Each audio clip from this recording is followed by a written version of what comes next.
Today, we're working on the 2014 Toyota RAV4 EV. The problem is, I've got a coolant leak that I need to fix. Let's pop the hood. Under the hood, you can see there's no engine per se. There is an electric motor down here. In fact, there's a Tesla large drive unit like you'd find in the back of a Tesla Model S. It has a design flaw because there's a bad seal that tends to leak. But it's down here under this end of the electric motor. We got to access it from underneath, so let's jack the car up. Okay, so now I got the car up on jack stands. Take a look underneath. You can see there's the access cover, and it has several, I think about 7 of these 10 mil bolts up front. I think this one's missing some push-in fasteners. And then way back there are 2 connections that are wrong on this particular car. Somebody put some hardware, nuts and bolts in there. I'm gonna have to cut them out because they got rusty.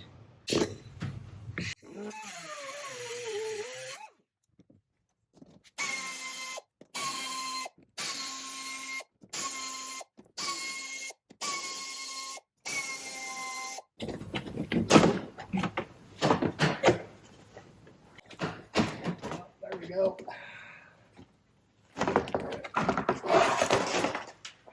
So with that cover off, you can now see the large drive unit.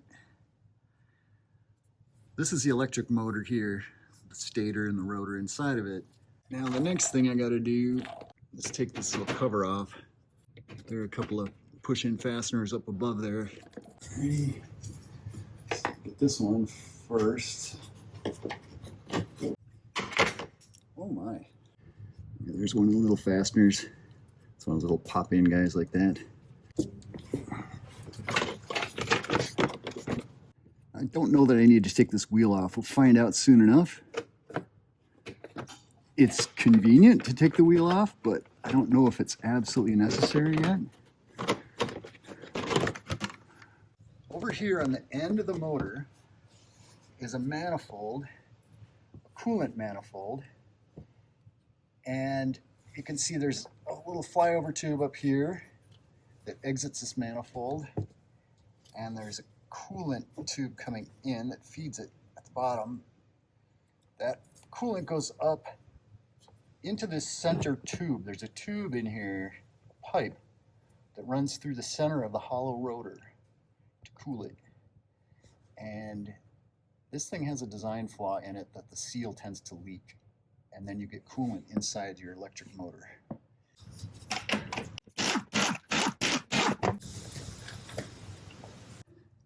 This little black thing is a speed sensor that detects the speed of the motor, talking to the computer. And we're going to take that off. It just takes a 10 mil.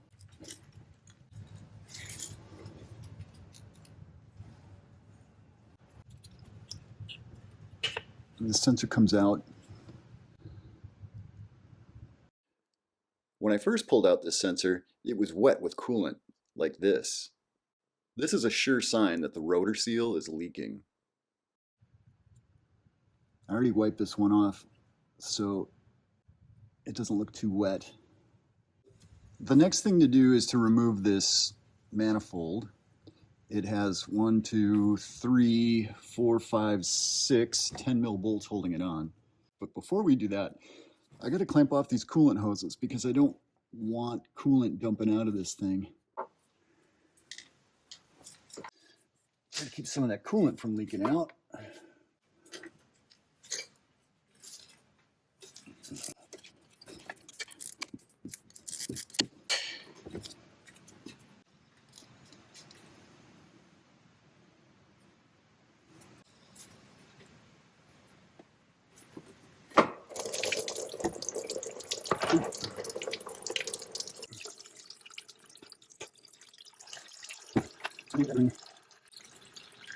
Let's see if we can get that.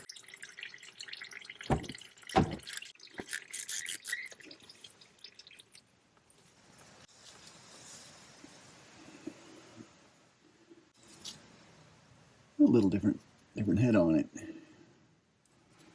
All right, let's go after the 6 bolts that hold on this manifold. I'm gonna try these bottom ones, which you can't see from where you are. These are very tight. I don't know what the first guy is, but there's no force. They feel like only about 12 or 14 pounds. I think it's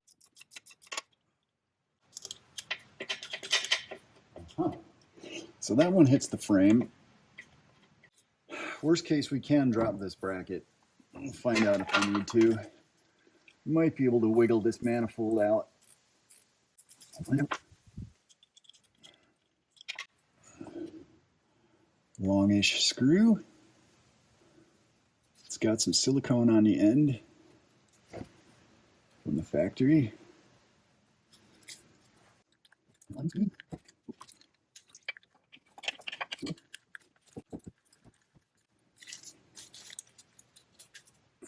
A short guy, also with silicone on the end.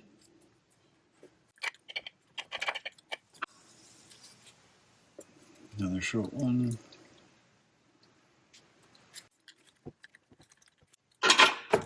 Oopla. All these have little silicone nibs on the end.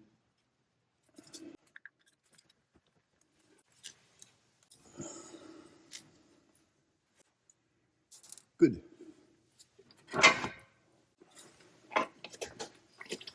Let's another try.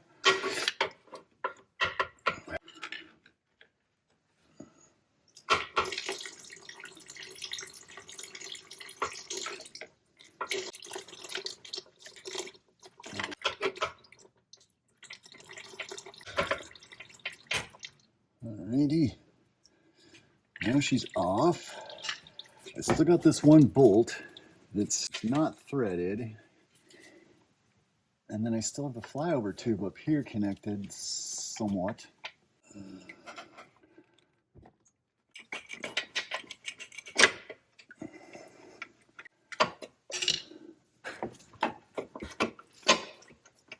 I can lift this up just enough, I can get that bolt out maybe.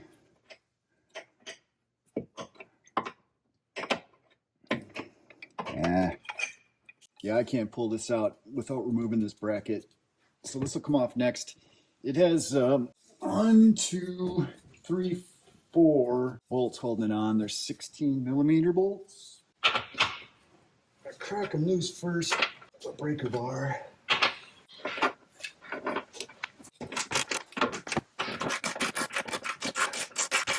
Pretty chonky hex bolt.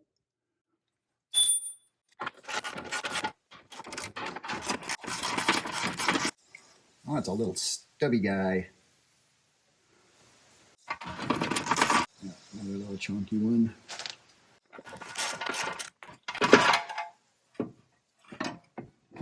That's better. I can take that one out, which also has silicone on the end. All right, will it come out? Will it slide out? Yes. There's the coolant tube. It has a very slight taper to it. It gets narrower towards the end. And there's that bad seal in there. Oh. Yeah, that's bad. But that seal ain't right. That'll explain the leak. And there's a little O-ring right there.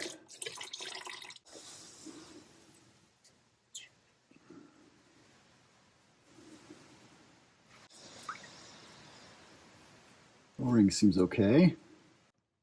So the right solution would be to pull this whole drive unit out of the car and take this cylindrical cover off, pull the rotor out, clean everything in there, get rid of any coolant, and then reassemble it clean. But I am not prepared to drop this motor just yet, but I want to stop the bleeding, so to speak. So I bought this aftermarket billet aluminum replacement for the stock setup. This allows the coolant to come in from this hose and pass up to the flyover tube without actually going into the electric motor. Well, that'll mount right on there just like the original one. First things first though, I got to get all this coolant out of here, clean these surfaces up, and then we'll be able to reassemble everything.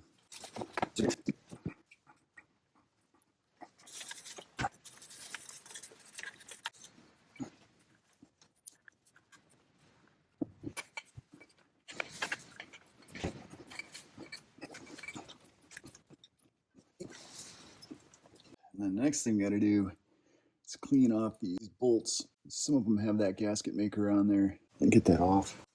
And these are all M6x1. All right, so I've chased all those threads in the holes, and I've also chased the threads on these bolts off camera. I even ran them over the wire wheel just to make sure I got all the gasket maker off there.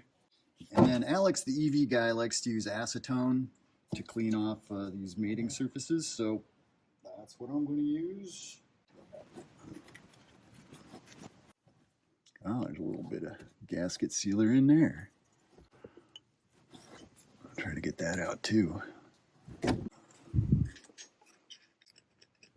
It's not hurting anything, but I don't really want it in there.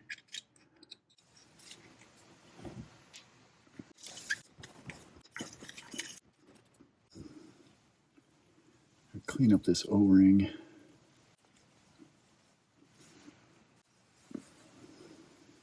That's good. And then of course we got the mating surfaces on this manifold that should be wiped down. The manufacturer recommends using this Right Stuff gasket maker. They had recommended the 1-minute stuff. Didn't have it at my local auto parts store, so I got the 90-minute stuff. I'm gonna let it cure overnight regardless, so it doesn't really matter.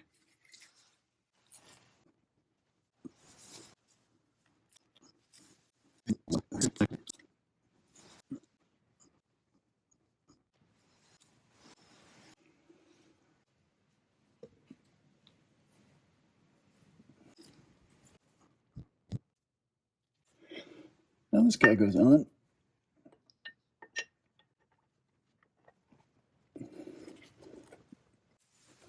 I couldn't connect the flyover tube with the manifold seated against the motor housing. That's a little better. It's sitting funny.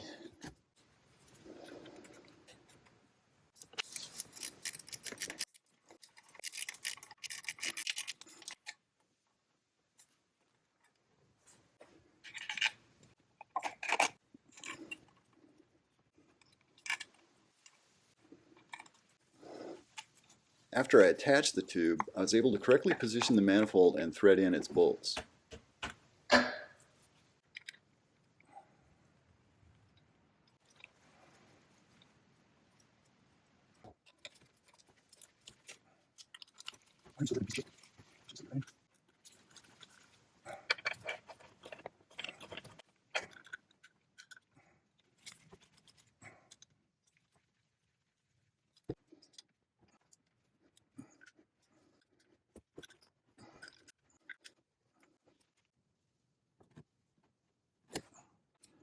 All right, the speed sensor goes back on.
We'll let this sit for a while before I release that clamp. Let's just give that gasket maker a chance to set up. All right, it's the next day, so I can take this thing off now.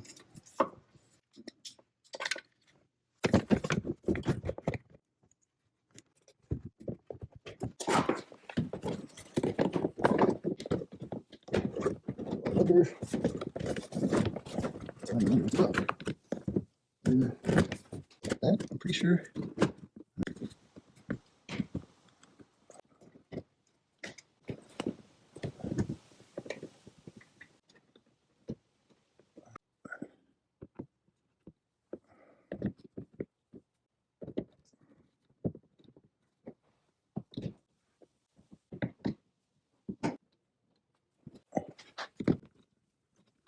These guys, I think, are right here.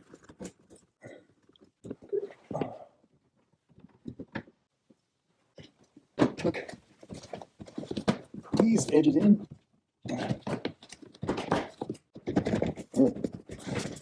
In here. That guy.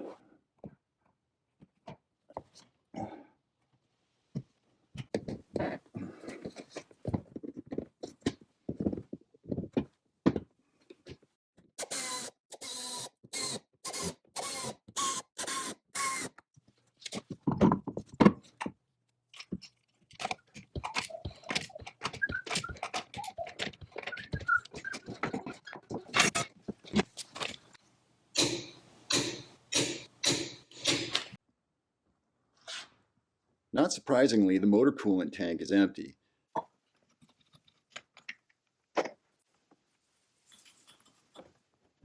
It's easy enough to refill it with G48, but there's air throughout the system now that needs to be burped out. Much of the air bubbled out on its own thanks to gravity, but I did have to drive the car a few miles to burp out the rest. Then all I had to do was top it off.